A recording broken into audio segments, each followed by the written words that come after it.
The slap came before anyone could stop it. Not from Minjai, not from Director Choi.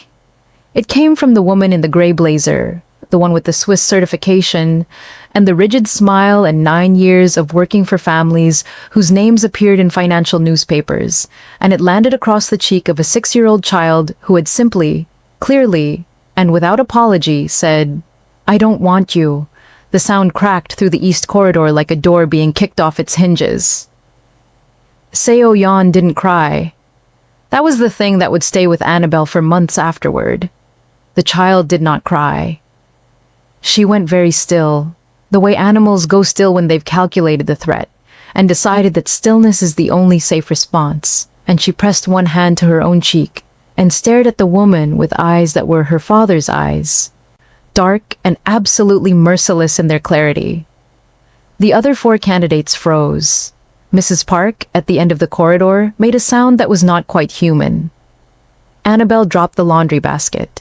She crossed the distance between herself and Seo Yeon in 4 steps, crouched down, put both hands on the child's face, gently, carefully, reading the skin for damage, and said, low and steady, "Look at me. Are you okay?" Seo Yeon looked at her. "I'm okay," the child said, and then, without any detectable tremor, "I still choose Belle." The corridor went completely silent.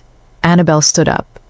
She turned and faced the woman in the gray blazer, and whatever was on her face in that moment was enough that the woman took 1 step backward without apparently deciding to. "You need to leave this house," Annabelle said. "I am a professional." "You struck a child," Annabelle said, "in her own home. You need to leave right now." The woman opened her mouth, closed it, looked around at the other 4 candidates for support and found none. They had all discovered something extremely interesting to look at on the opposite walls. She looked at Mrs. Park, who had moved to stand behind Annabelle with the expression of a woman who had made peace with consequences. The woman in the gray blazer left. Annabelle turned back to Seo Yeon. She picked her up. The child was light. She wrapped both arms around Annabelle's neck immediately, face tucking into the curve of her shoulder, and carried her away from the corridor without another word to anyone. She didn't know yet that there were cameras in that hallway. She didn't know yet that Minjai had seen every second of it. If you are new here, you need to stay for this entire story because it is going to break you open. Subscribe right now, hit the notification bell, and share this with someone who needs to see what real loyalty looks like. This story goes places you are not prepared for. Let's go. Minjai watched the footage 4 times. Not once, not twice. 4 times. From the beginning, from the moment the laundry basket hit the marble and Annabelle moved. Not hesitated, not calculated, not weighed the professional implications of inserting herself into a situation that had nothing to do with her job title. She simply moved, and every time he watched it, the same thing happened in his chest. The same tightening, the same something he did not have a name for because he had spent 20 years making sure he didn't need names for things like that. He called Director Choi. "The one in the gray blazer," he said. His voice was the quiet kind, the kind Choi knew to be afraid of. "I want her agency license flagged. Every placement she applies for going forward receives a call from this office first." Choi was quiet for exactly the kind of pause that meant he was deciding whether to say the thing he was thinking. "Understood. And the others? Send them home. All 4. Full payment, courtesy supplement. Thank them for their time." A longer pause. The kind that meant the thing Choi was thinking was losing the battle with the thing Choi felt he had to say. "Minjai see, you haven't made a formal decision yet. Sending them home without..." "I made a decision," Minjai said, 20 minutes ago, when I watched a woman strike my daughter and the only person in that corridor who moved was the one I was told I wasn't supposed to choose. He let that land in the silence. "Draft the contract. Annabelle Jason, primary caregiver, triple her current rate. I want it on my desk by morning." "Minjai see, draft the contract, Choi." He set the phone down. He sat in his office, His empire above the city, his monitors, his phones, his operation running its quiet machinery through Havenridge's veins like blood. And he did something he almost never did. He sat still. He sat still, and he watched the footage one more time, and he stopped it at the moment. Seo-yeon said, "I still choose Belle." He looked at his daughter's face on the screen. The redness on her cheek, the absolute absence of fear in her eyes, the way she said it, not to the woman who had struck her, not in defiance of anything. She said it to Annabelle, like a confirmation, like a fact she needed to make sure survived the incident intact. "I still choose Belle." He closed the footage. He went downstairs. He found them in Seo-yeon's room. Annabelle had ice wrapped in a cloth, pressed with the precise gentleness of someone who understood the difference between clinical and tender, against his daughter's cheek. She was talking, not about what happened. She was not going over it, not rehashing it, not performing outrage or sympathy at his daughter in the way adults sometimes did, turning a child's bad moment into their own emotional event. She was talking about lions. Lions, she was saying, in certain parts of the continent, and her voice had that particular quality he had started to recognize, low and warm and completely unbothered, the voice of someone who was not performing calm but actually was calm, bone deep, had been observed doing something remarkable. They had been observed choosing, specifically, deliberately choosing which cubs to walk beside on the hunt. Not the biggest cubs, not the strongest ones, the ones who paid attention, the ones who stayed close, the ones who chose back. Seo-yeon was listening the way she listened to things she intended to keep forever. Minjai stood in the doorway and looked at his daughter's face and felt the rage and the grief and the gratitude moving through him in the same current, indistinguishable from each other. Enormous in a way he was entirely unequipped to process standing in a doorway in the middle of the afternoon. He crossed the room. He crouched beside the bed, and he looked at Seo-yeon's cheek, closely, carefully, the way he assessed damage in every context because damage that was not assessed could not be addressed, and he had learned this at 7 years old and never unlearned it. And he put one hand very lightly alongside her face.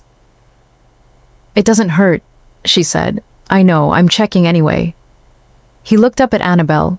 She was watching him with the controlled expression she wore when she was reading a situation before committing to a response.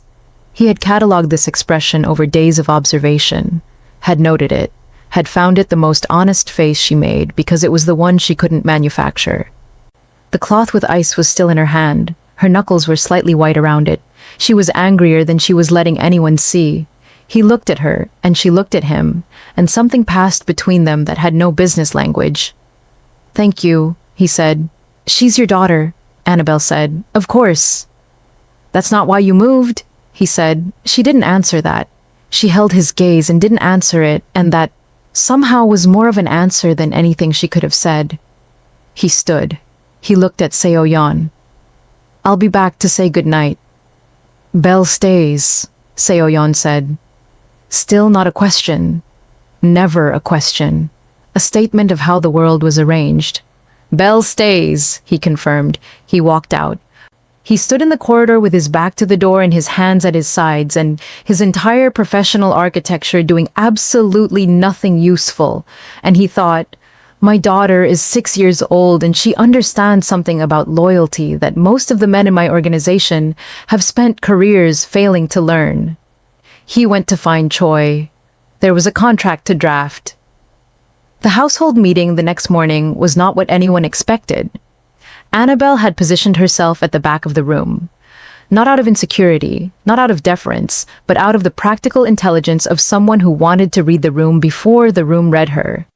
She had learned that skill in other houses, other cities, other rooms full of people, deciding what she was worth before she had opened her mouth. She had learned to stand where she could see everyone's face. Minjai walked in and stood at the head of the room and said her name first. Not the announcement, not the preamble. Her name, first, directly, like she was the point, and everything else was the context. Miss Jason. He looked at her across the room. Every head turned. Effective this morning, your role in this household has been formally reclassified. You are no longer listed as general staff. Your title is primary caregiver and nanny to Seo-yeon Kang. Your salary has been adjusted to reflect this position. Your access level has been upgraded across the estate. Your revised scope of responsibilities will be distributed to you by this afternoon. He paused. He looked, briefly, specifically, unmistakably, at Director Choi. Anyone in this household who fails to extend her the professional respect her position warrants will answer to me personally. That is all. He left. The room held its breath.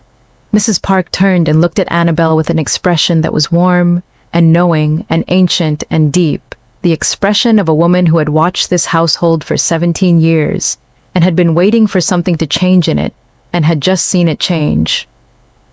Choi looked at Annabelle with an expression that was the precise, controlled, professional opposite of all of those things. It was not hatred. It was not cruelty. It was the specific face of a man who had calculated risks correctly and lost the argument anyway, and who had not yet decided whether that meant the risk was wrong or the argument was.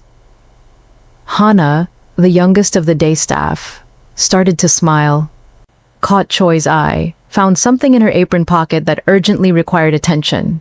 Annabelle stood at the back of the room and let the weight of it settle over her. Not triumphantly, not with relief, with something quieter and more complicated, something that felt like the particular solemnity of a thing that cannot be undone. She found Seo-yeon in her room. The child was sitting on the bed with Mr. Kim, legs dangling, dressed, waiting with the stillness of someone who had been extremely still for a very specific reason. So? Seo-yeon said. So, Annabelle said, it's official. I'm your nanny. Seo-yeon considered this with the gravity it deserved. I know, she said. I heard the whole meeting. Annabelle looked at her. You were in your room. The vent in my room connects to the hallway near the meeting room, Seo-yeon said, in the tone of someone providing a well-established geographical fact. I have known this since I was 4. Annabelle stared at her. Your father's daughter, she said softly. Seo-yeon smiled, not the careful smile she gave adults she was assessing. The full one, open and unguarded and completely undefended, the smile of a child who has been waiting a long time for exactly this moment and is now allowing herself to feel it in full. She held out her arms. Annabelle sat on the bed and let the child fold herself against her side, small and warm and entirely certain, and thought, I came to this city to rebuild quietly. I came for the mercy of work that was demanding enough to occupy the space where grief had been. I did not come for this. I did not come for a child who maps acoustic vents at age 4. I did not come for a man who says a woman's name first in a room full of people and makes it mean something that has nothing to do with job titles. I did not come for any of this, and I am not leaving any of it. Here is what nobody tells you about this situation, and I need you to drop a comment right now because this question is going to divide the entire comment section. This man runs the underworld. He controls Havenridge. His word ends careers and starts wars. And a 6-year-old just reorganized his entire household by running down a corridor. Is that power or is that love? Comment below. Subscribe if you haven't. This is about to escalate hard. The days between 10 and 22 built their own rhythm. And rhythm in a house like Minjai's was not a small thing. It was everything. A household that ran on fear needed predictability as its skeleton. Annabelle understood this without being told. She understood that every choice she made in the first month was being observed and measured and stored by everyone in the estate, from Mrs. Park with her quiet, warm attention, to Director Choi with his cold, precise auditing. And she moved through those days with the deliberateness of someone who knew they were being read. She was also, unavoidably, being read by Seo-yeon. Seo-yeon watched her the way the child watched everything, without a parent watching, from behind activities, from the corner of engaged conversations, from the periphery of rooms she was supposedly occupied in. She was building a file. Annabelle could feel it. She had the sensation of being catalogued, not coldly, the way Choi catalogued her, but warmly, the way someone catalogues a thing they already love and are simply collecting evidence for. It came to a head on day 14. Seo-yeon came to her in the evening, not at bedtime, not during the scheduled evening reading, but at 7 o'clock when Annabelle was reviewing the week's schedule in the small office that had been allocated to her, a room that had previously been a storage space and still smelled very faintly of old cardboard under the fresh paint that Mrs. Park had arranged to have applied in the week before Annabelle's new role began. Seo-yeon knocked. She never just walked in. She knocked, which was remarkable for a 6-year-old, and which Annabelle had already decided was the most Minjai trait she possessed. This innate understanding of thresholds, and the courtesy of announcing yourself before crossing them. "Come in," Annabelle said. Seo-yeon came in. She closed the door behind her. She sat in the small chair across from the desk, with the posture of someone who had come with a purpose. "I want to know about you," she said. Annabelle set down her pen. "What would you like to know?" "Where did you grow up?" "Atlanta, in Georgia, in America." Seo-yeon considered this. "Is it warm there?" "Very warm. Hot, actually. The kind of hot that makes the air heavy. You feel it before you step outside. Just from opening the door, the warmth comes in first." Seo-yeon was quiet, filing this. "Did you have a family?" "My grandmother raised me," Annabelle said. She was the kind of woman who made every room she was in feel safer. She sang all the time, not performing just as she moved through the house. Like the singing was just part of existing. Seo-yeon looked at her with those dark, perceptive eyes. "Is that where you learned to hum?" Annabelle felt something catch in her chest. "Yes," she said. "I think so. I didn't realize I did it until you told me." "She taught you without teaching you," Seo-yeon said. "Yes, exactly that." Seo-yeon was quiet for a moment. She looked at her hands in her lap. "My mother used to do things like that too," she said. "Things I didn't know she was teaching me until she was gone, and I noticed I was still doing them." She paused. "I count birds. Every morning. She used to count them with me. Now I count them alone, but I still count them." She looked up. "Does that mean she's still teaching me? Even now?" Annabelle looked at this child, 6 years old, sitting in a small chair, asking a question that most adults spend their entire lives not being brave enough to ask. "Yes," she said firmly. "That's exactly what it means. The love doesn't stop being instructive just because the person is gone. It keeps working in you. Everything she put into you is still putting itself into you, every day. Every bird you count." She held her gaze. "She's still teaching you. She'll never stop." Seo-yeon absorbed this. Something in her face settled. Not grief resolved, not grief absent, but grief understood, held in a frame that made it survivable. "Okay," she said. She got up. She went to the door. She stopped. "Annabelle," she said. She never called her Belle in formal moments. Belle was warmth. Annabelle was gravity, deployed for the things that required full weight. "Yes," Annabelle said. "I'm glad your grandmother taught you to hum," Seo-yeon said. "Because when I was sick in the dark and I heard it, it sounded like someone saying I'm here. Without words, just, I'm here." She left. Annabelle sat at her desk for a very long time after, with wet eyes she hadn't noticed, thinking about a woman in Atlanta who sang as she moved through a house and had no idea her love was still traveling forward through people she would never meet, arriving in a cold, dark room in Havenridge as the sound of someone staying.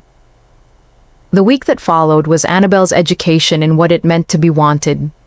Not desired, not used, not tolerated as a necessity, or endured as an obligation.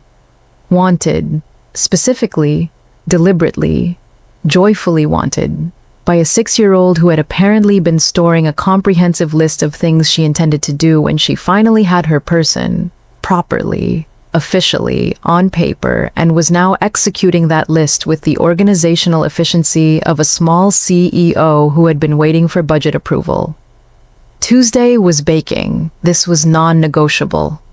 SEO Yon had decided on baking Tuesday with the same finality she applied to everything, and she arrived in the kitchen at 9 a.m. with a printed list, handwritten, because she was 6, but structured like a typed document, of what they would bake and in what order and what the acceptable standards for each item were. Annabelle looked at the list. She looked at Seo Yan. "Did you write this last night?" she asked. "I wrote it 3 weeks ago," Seo Yan said. "I was waiting." They baked, the kitchen filled with warmth and flour and the particular chaos of a child who had extremely high standards and moderate fine motor skills, and Annabelle let her lead and corrected gently and did not once take the bowl away. And by 11 o'clock there were 12 imperfect and entirely wonderful cookies on the rack, and Seo Yan was looking at them with the satisfaction of an artist surveying completed work. Mrs. Park appeared in the kitchen doorway. She looked at the cookies. She looked at Seo Yan. She looked at Annabelle. "She hasn't baked since—" she started and stopped. Something moved across her face. "She used to bake with her mother," she said quietly. "Every Tuesday." Annabelle absorbed that without moving. "She asked me for Tuesday baking," she said carefully. "I didn't suggest it." "I know," Mrs. Park said. "That's the point." She paused. "She's bringing the good things forward. She's not burying them. She's carrying them into the new." She set down the teapot. "That's not something a 6-year-old learns alone. Someone showed her that was possible." Seo Yan was wrapping 2 cookies carefully in a napkin. "For Appa," she said. "For when he finishes his calls." "Should we take them up?" Annabelle asked. Seo Yan considered. "He comes down for the 3rd coffee at 11:30, she said. "We leave them on his desk before that, so he finds them himself. He likes finding things. He doesn't like being handed them." Annabelle stared at her. "How do you know that?" Seo Yan gave her the look. Patient. Slightly sorrowful. The look she gave adults who had asked a question, with an obvious answer. "I watch him," she said simply. "Don't you?" The question sat in the kitchen long after Seo Yan had moved on to the next item on her Tuesday list. Director Choi found her on the 9th day. She heard him coming. She had already learned the sound of his footsteps. The precise, intentional placement of a man who moved through the world like every step was a decision. She set down the garden shears and turned. He stopped at a professional distance. He looked at the garden rather than at her. "I need you to understand something," he said. "All right. My reservations about this arrangement have never been personal. You've been clear about that.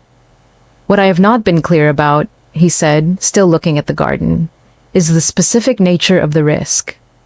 He paused, assembling the words with the care of a man who had decided to say more than he planned.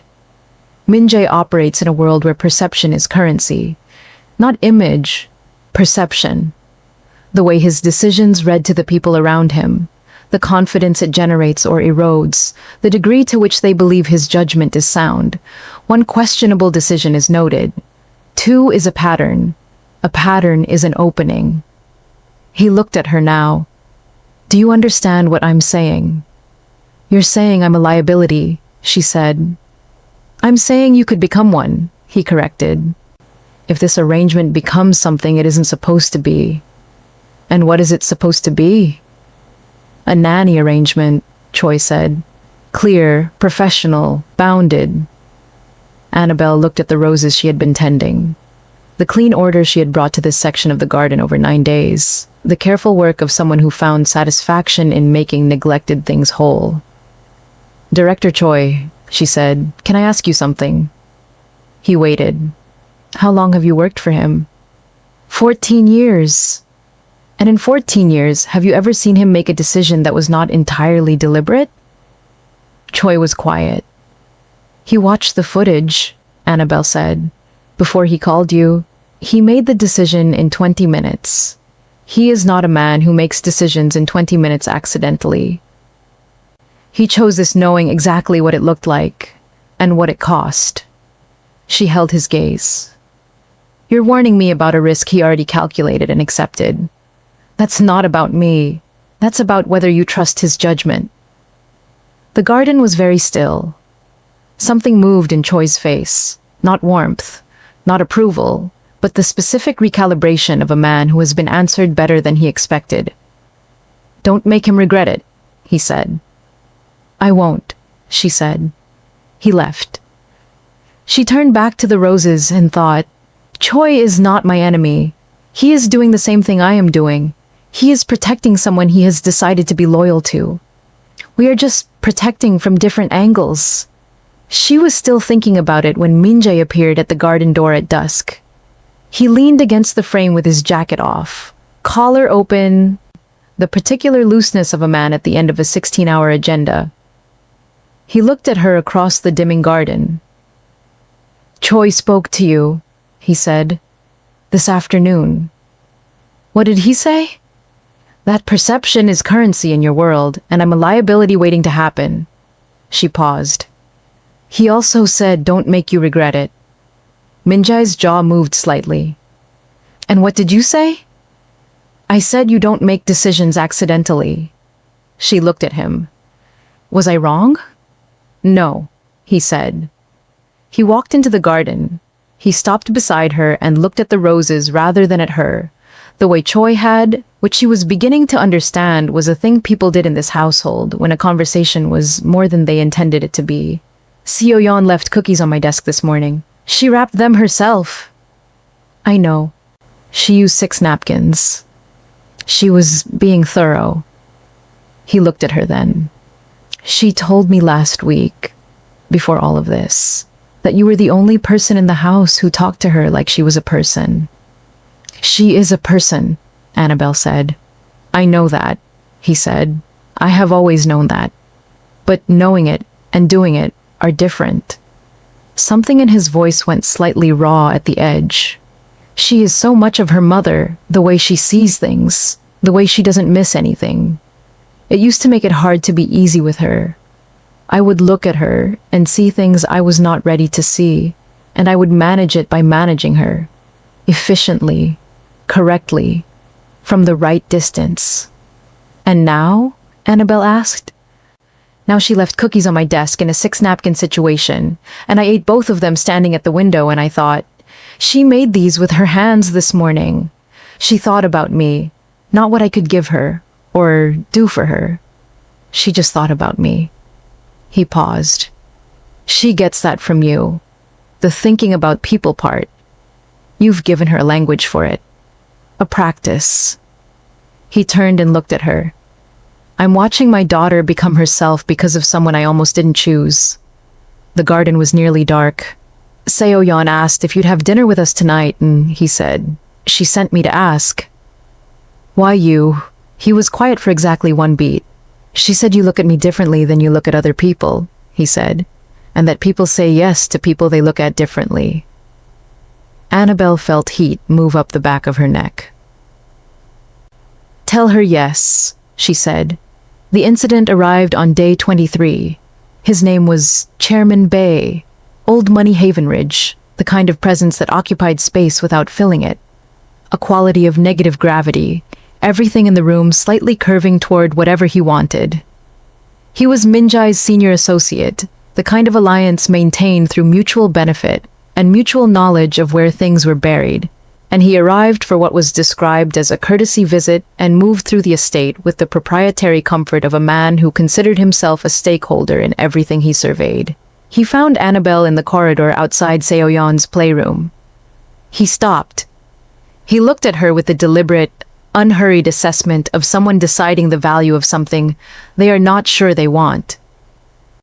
You're the nanny, he said, the word carrying a shape, a category, a ceiling. I am, she said. American. Yes. His eyes moved over her with the specific quality that certain men have deployed against certain women across centuries. The look that is not exactly a leer, but is its respectable cousin. a measuring that does not acknowledge that the thing being measured is a person. Minjai has always been sentimental about unexpected things, he said. His father was the same. Good man. Occasional lapses of judgment. He let that settle like a stone in still water. It's a family trait. Annabelle held his gaze. She kept her face neutral with the discipline of someone who had learned that showing your reaction is the thing they are actually after.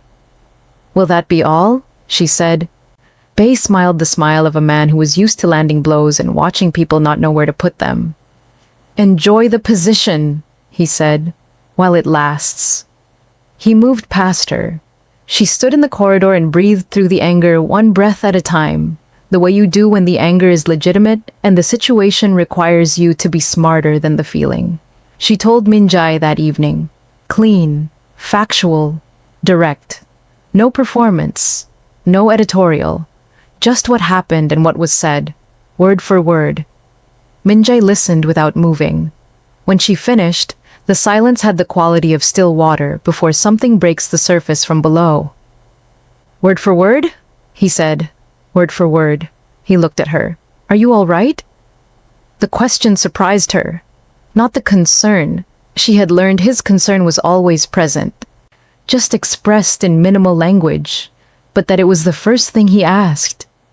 Not what he was going to do. Not a move toward action. First, are you all right? I've dealt with worse, she said. You shouldn't have to deal with it at all, he said. Not in this house. He called Choi. What was said to Chairman Bay in what room, at what tone, with what precise information laid on the table was never repeated to Annabelle.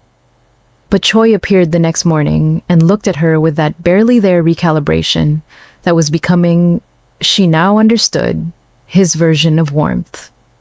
He won't return, Choi said. Thank you for telling me, she said. He turned to leave. Director Choi, she said. He stopped. You were in that room too, she said. You didn't have to be. You chose to be. She held his gaze. I know what that means. In this world. Thank you. Choi looked at her with an expression that was the most unguarded thing she had ever seen on his face. It lasted 1.5 seconds. Then he nodded once and left. What happened in the 3 days after Chairman Bay left was a shift so subtle only someone watching closely would have caught it. And in this household, everyone was watching closely. Minjai started coming down to the kitchen at 7. Not 7:30. Not 8. 7. Sometimes 6:55. The third cup was always there. Seo-yeon had started placing it before she came downstairs herself. She would pad out at 6:30, still in her pajamas, place the cup with the methodical care of a priest arranging an altar, and then go back to her room to get dressed. By the time she reappeared, bird journal in hand, the cup was sitting in its place like it had always been there. Annabelle watched this happen 3 mornings before she said anything. She puts the cup out for him, she told Mrs. Park. Every morning since the 2nd week, Mrs. Park said. When she decided you were staying, she poured tea. She added the 3rd cup when she decided he was going to come around. She set the pot down. She was right about the timing too. She said by day 20 he would be coming down at 7. It is currently day 21. Annabelle stared at her. She is 6, Annabelle said. She is her father's daughter, Mrs. Park said pleasantly. Would you like more tea? The morning of day 22, Minjai sat down in the 3rd cup chair and said, while reading something on his phone, without looking up, She added the bird guide to your room. The 3rd one, Annabelle said. She said I needed the comprehensive edition for serious work. He looked up. The phone went face down on the table. He looked at Annabelle with the expression he had been developing over 22 days. The one that was not the office expression, not the boardroom precision, but the expression of a man who was allowing himself to be in a room with a person without requiring the room to be anything other than what it was. I used to eat breakfast alone, he said. I know. For 11 months, in the office, with the monitor on. He paused. the surveillance feed. It was the closest thing I had to company, to the feeling of a house that was occupied. Annabelle looked at him. "You watch the cameras to feel less alone," she said. "That's a more vulnerable way of saying it than I intended," he said. "It's the accurate way," she said. "There's a difference." Seo yawned from behind her cereal bowl without looking up from the bird journal. "I always knew you were watching, Appa. I used to wave at the cameras." Minjai looked at his daughter. Annabelle looked at her cup. "She waves at the cameras," he said, "to no one in particular." "Every night before bed," Seo-yeon confirmed. "So you could see I was okay, so you didn't have to worry." She turned a page in the journal. "Harold was at the east window this morning. He's establishing territory. I've documented it." The kitchen was warm and ordinary and completely extraordinary. Minjai looked at Annabelle across the table. She looked back. Neither of them said the thing they were both thinking, which was this. This kitchen, this morning, this child waving at cameras in the dark so her father would know she was safe. This is what all of it has been for. Drop a comment right now. Do you think Annabelle should tell Minjai what she's feeling or keep it strictly professional? I need to see both sides go at it below. Like this video and keep watching. We are nowhere near done. Seo-yeon got sick on day 28. Stomach. The violent, undignified, thoroughly unromantic kind that arrives after a child eats something at a birthday party that the birthday party had no business serving. She spent the first evening pale and furious. Furious in the specific way Seo-yeon was furious about things. Quiet and internal, and expressed primarily through the rigid set of her jaw, and the quality of stillness she deployed when she was outraged, but had decided screaming was beneath her. Annabelle stayed. Not heroically. Not dramatically. She stayed the way she always stayed, without announcement, without requiring that her presence be noted or praised. Simply present in the room where the need was. Water in careful amounts. Cold cloth. The low hum in the dark that she had not known she did until a child told her it sounded like someone saying, "I'm here." At 1 a.m, Seo-yeon said, "You don't have to stay." "I know," Annabelle said. "You could sleep." "I could," Annabelle agreed. "I'm choosing this." Seo-yeon looked at her from under the duvet with enormous eyes. "Why?" Annabelle thought about the honest answer. "Because when someone I love is hurting," she said, "I can't be comfortable somewhere else. That's just how I'm made." Seo-yeon was quiet for a long time. "Am I someone you love?" she asked. "From almost the beginning," Annabelle said. "You ran to me in a corridor and held on like you already knew." She looked at her. "I think you did already know." "I did," Seo-yeon said. "I could tell by your hands, when you put them on my face that day to check if I was okay. Most people touch my face like they're checking a temperature. You touched my face like it mattered." She paused. "My mother used to touch my face like that." The room was completely still. "I'm not your mother," Annabelle said carefully. "I know," Seo-yeon said. "You're Belle. That's different. That's its own thing." She thought about it. "I have a bell-shaped space. I've had it for a while. I was waiting for you to figure out it was yours." Annabelle felt something happen inside her that she had no words for and did not try to name. She smoothed the hair from Seo-yeon's forehead, and the child closed her eyes and settled, and the estate was as quiet as it ever got. And outside, Havenridge ran its night operations. And in here there was just the small warmth of a child trusting a woman completely, which is one of the most serious things in the world. Minjai arrived at 4:30. He came in quietly, stood in the doorway, looked at Seo-yeon sleeping, her face relaxed and younger looking in sleep than it ever was awake. He looked at Annabelle, dark circles, hair escaping the tie, the glass of water she'd been holding for hours. "How long?" he said softly. "Since 11. He came in. He sat on the edge of Seo-yeon's bed and put his hand against her forehead. Cool now, the fever already broken. and something in the set of his shoulders released. He looked at Annabelle. "You need to sleep," he said. "She's not— I'm here now," he said. "I'll stay. Please." Annabelle looked at Seoyeon, at this man beside her doing what she had been doing, keeping watch, being present, choosing this room over everything that competed for him. "She likes it when you hum," Annabelle said. "She won't ask, but she likes it." "I know," he said. "I've done it before, just not when she knew I was." She left. She stood in the corridor outside the closed door and heard, barely audible, the low, uncertain beginning of a hum. Not melodic yet, finding its way, a man remembering something he had put down and was picking back up. She walked to her room and was asleep in under a minute. He found her in the library on the 38th night. She had claimed the library in the second week, not officially, but through consistent presence, through the gradual accumulation of her there in the evenings. It was the one room in the estate that felt like it had been lived in, rather than staged, the book spines broken in the real way, the leather chairs carrying the softness of many hours. He knocked on the open door. She looked up. He sat across from her, not beside her, across the careful distance, and they looked at each other in the warm light. "I need to tell you something," he said, "before you hear it differently." "All right." There was a piece, digital, small outlet. He looked at his hands. One of the candidates, the gray blazer. It's been removed. She's been relocated. She won't be practicing in this city again. He looked up.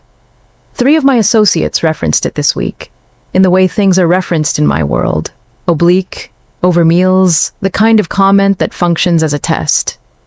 "What did you say to them?" "Nothing," he said. "I said absolutely nothing. I looked at them and let the silence say that it was not available for commentary." He held her gaze. "In my world, that is the most expensive thing you can do. Silence in the face of challenge says, I will absorb the consequence of this rather than adjust the decision. I will carry the cost of this judgment rather than share it." "You didn't have to tell me that," she said. "I told you because you deserve to know what it cost, not so you feel guilty. So you know it was a deliberate choice I would make again." Annabelle set her book down. "Minjai," she said. His name. Direct. She had never used it before. It arrived between them like a key in a lock, both of them feeling it turn.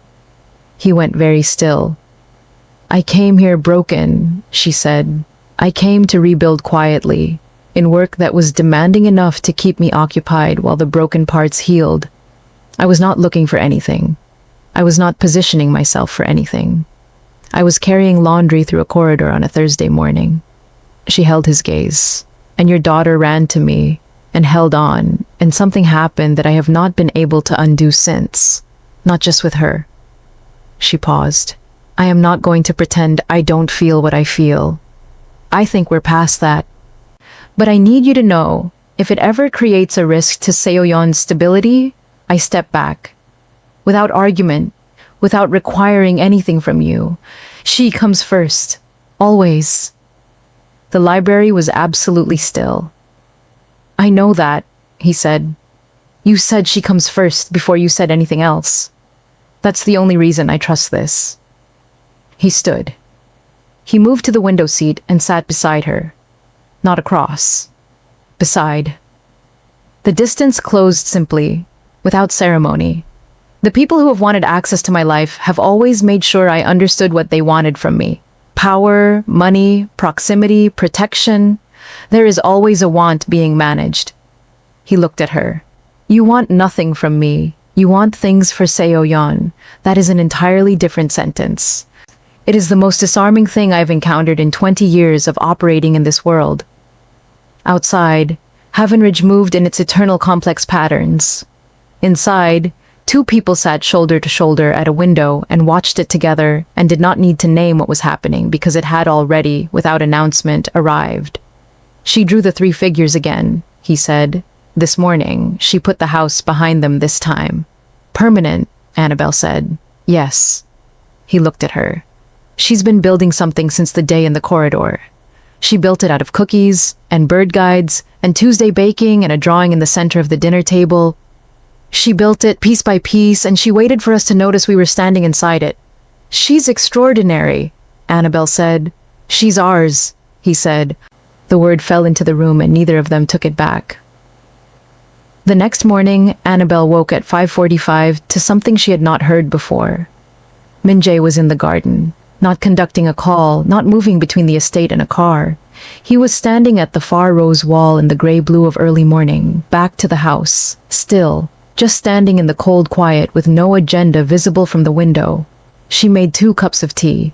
She carried them out through the garden door and crossed the dew-wet grass and stopped beside him without announcement, the way he always came to her. She held out one of the cups. He took it. They stood at the rose wall as the city began its first sounds beyond the walls. "I couldn't sleep," he said, not an explanation. Information. "I know," she said. "I've been thinking about what Seo-yeon asked you, about whether her mother is still teaching her." He looked at the roses. "She asked me the same thing later, whether the people who leave are still teaching us." "What did you tell her?" "I told her yes," he said, "but I didn't tell her why I believe it." He paused. "I believe it because I have been taught every day of my adult life by my father, who has been dead for 9 years, not always in good ways. The things he showed me that I have spent years unlearning are also a kind of teaching." He looked at her. "And I have been sitting in this garden this morning, thinking about what I am teaching Seo-yeon, without intending to, just by being myself in front of her." Annabelle held her cup with both hands. The tea was warm. The morning was cold. "She's learning that power doesn't have to mean distance," she said. "She's learning that someone can be strong and still sit on a playroom floor.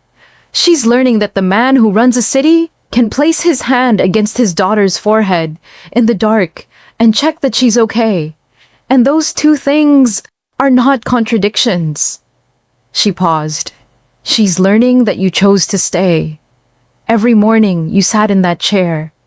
That's what she was counting. Not the coffees, the choices. Every time you could have been somewhere else, and you came down and sat in the cup she set out for you. That's what she's filing. That's the lesson. Minjai was very quiet. "She designed that cup ritual for exactly that reason," he said. "Yes," Annabelle said. "She gave you a way to choose her every morning without it costing your pride. You just sit down. It looks like coffee. It is, in fact, the most important thing you do all day." He turned and looked at her with the full, undefended attention that was the rarest thing he had.